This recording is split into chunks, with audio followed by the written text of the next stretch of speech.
اللہ تبارک و تعالی کے نام سے شروع جو نہایت مہربان اور رحم کرنے والا ہے۔ محترم دوستو، ہر ذی روح کو اس دنیا میں موت آنی ہے اور ہر جاندار کو موت کی آغوش میں جانا ہے۔ روزانہ دنیا بھر میں لاکھوں لوگ انتقال کرتے ہیں جن کا تعلق مختلف مذاہب اور ادیان سے ہوتا ہے، مگر بالخصوص اسلام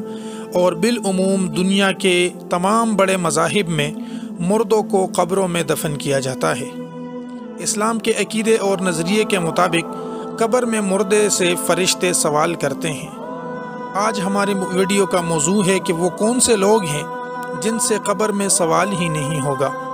اور انسان کے موت کے بعد اس کے قبر میں پیش آنے والے کون سے واقعات ہیں، اس کے متعلق ہم آپ کو معلومات فراہم کریں گے۔ محترم دوستو،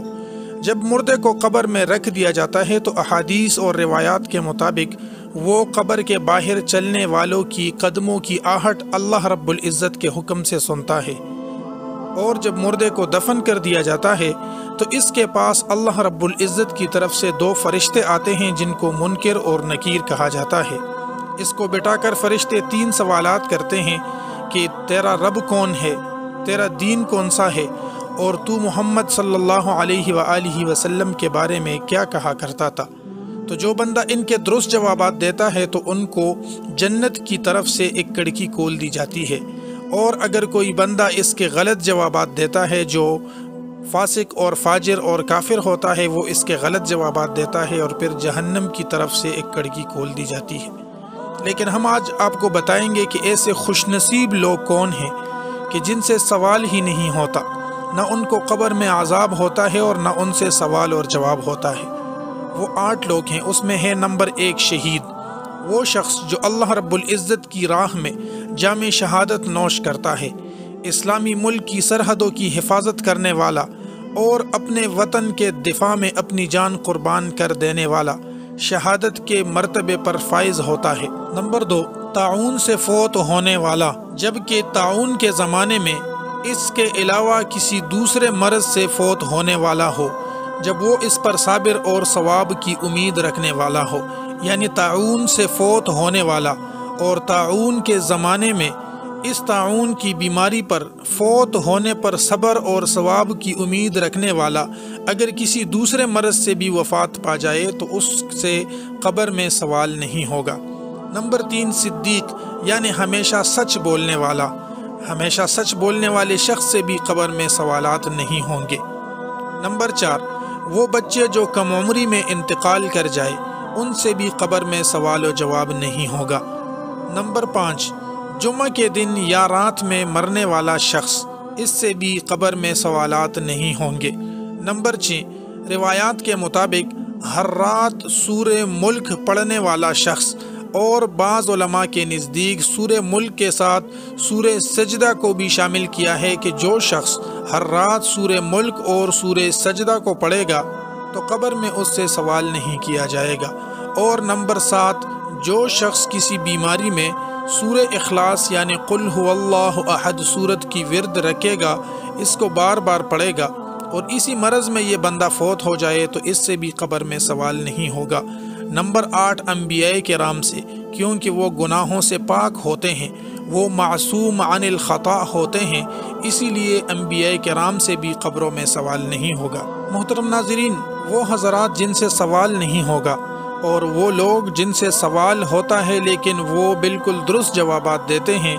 ان کا حکم ایک ہی ہوگا، یعنی فرشتے اس کے لیے جنت کے دروازوں میں سے ایک دروازہ کھول دیں گے جس سے اس قبر میں جنت کی ٹھنڈی ٹھنڈی ہوا اور خوشبو اس کے پاس آتی رہے گی، اور اس کی قبر کو کشادہ اور نورانی کر دیا جائے گا۔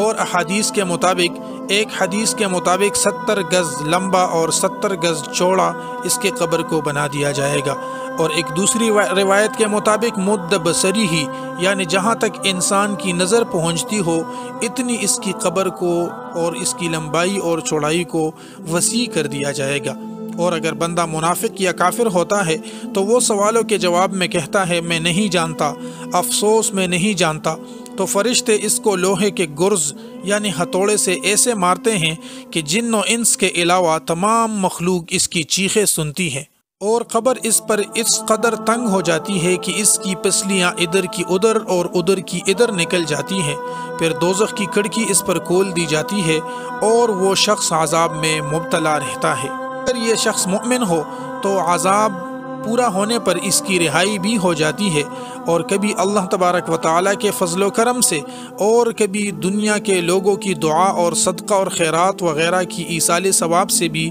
رہائی حاصل ہوتی ہے۔ محترم دوستو، روایات میں یہ بھی ہے کہ ہر صبح اور شام ہر مرد کو اور عورت کو، ہر مردے کو اس کا ٹھکانہ دکھا دیا جاتا ہے۔ جنتی کو جنت دکھا کر خوشخبری دی جاتی ہے اور دوزخی کو دوزخ دکھا کر اس کی حسرت کو بڑھاتے ہیں۔ محترم ناظرین، حضرت انس رضی اللہ تعالیٰ عنہ سے روایت ہے کہ رسول اللہ صلی اللہ علیہ وآلہ وسلم نے ارشاد فرمایا، میت کے ساتھ 3 چیزیں جاتی ہیں، اس کے گھر والے، اس کا مال اور اس کا عمل۔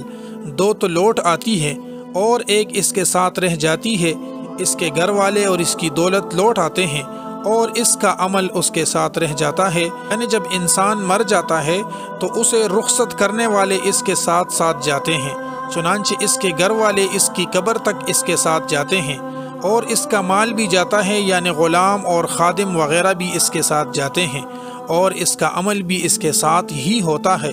2 تو لوٹ آتے ہیں اور اس کا عمل اس کے ساتھ ہی رہ جاتا ہے۔ اگر عمل نیک ہے تو نیک عمل اس کے کام آئے گا، اور اگر برا عمل ہے تو وہ اس کے لیے سزا کا باعث بنے گا۔ محترم دوستو، احادیث مبارکہ کے مضمون کے مطابق جب انسان مر جاتا ہے تو کچھ اعمال کا ثواب پھر بھی ان کو ملتا ہے۔ مثلا کسی کو علم سکھایا ہو، وہ اس سے فائدہ لے رہے ہوں تو اس کا ثواب مرنے کے بعد بھی میت کو ملتا ہے۔ پانی کا کنواں بنایا ہو، لوگوں کے لیے مسافر خانے یا راستے بنائے ہوں اور اس پر لوگ آتے جاتے ہوں تو اس کا ثواب بھی اس کو ملے گا۔ کہیں پر درخت لگایا ہو اور لوگ اس کے سائے میں بیٹھے یا اس کے پھل وغیرہ سے فائدہ اٹھائے تو اس کا فائدہ بھی میت کو پہنچتا ہے۔ مسجد بنوائی ہو یا قرآن مجید کسی کو پڑھایا ہو یا ہدیہ کیا ہو یا اپنے پیچھے نیک اولاد چھوڑی ہو تو ان سب کا ایصال ثواب اور نیک اعمال سے میت کو فائدہ ہوتا ہے۔ اللہ تبارک و تعالی ہمیں نیک اور صالح بنائے اور ہمارے اولادوں کو نیک بنائے تاکہ اپنے والدین اور بڑوں کے لیے دعائیں مغفرت کرتی رہے، اور ہمیں بھی توفیق دے کہ اپنے بڑوں کے لیے دعائیں مغفرت کرتے رہیں۔ اللہ تبارک و تعالی ہمیں اور آپ سب کو جنت الفردوس میں اعلیٰ مقام عطا فرمائے۔ آمین یا رب العالمین، بحرمت سید المرسلین۔